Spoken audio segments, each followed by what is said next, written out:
यार इन लोगों को रात को नींद कैसे आती है? मतलब इतनी परफॉर्मेंस बुरी देने के बाद चलो एक दफ़ा हो जाता है, दो दफ़ा हो जाता है, हर दफ़ा ये परफॉर्मेंस हम इतना जोश व खरोश दिखाते हैं कि यार इस दफ़ा पाकिस्तान इंडिया को वर्ल्ड कप में हराएगा।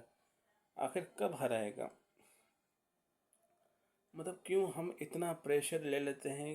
या ये प्रेशर है या कोई और चीज़ है? क्या है, कुछ समझ ही नहीं आती। मतलब या मतलब ये पूरी मतलब दाल को काला कर दिया जाता है, क्या वजह है?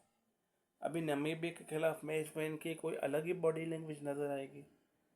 यार इंडिया वाले भले दुश्मन मुल्क हैं, माना, लेकिन एक बात पर उनको दाद देनी पड़ेगी। वो जब हमसे खेलने आते हैं ना, अपनी हर चीज़ दाव पे लगा कर आते हैं वो।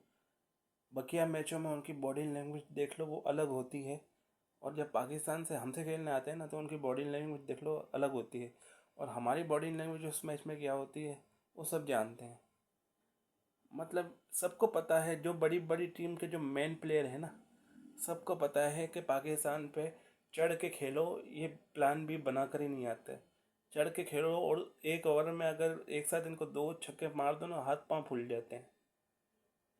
मतलब कोई सेंस नहीं। मतलब इतना हाइप क्रिएट करना। पहले हारिस रऊफ करता था कि तीनों मैच हमारे हैं। साहिबजादा फरहान ने इस दफ़ा किया, वो आउट हो गया। नेदरलैंड के मैच में भी वो आउट हुआ था तो पूरा क्लास कर गया था।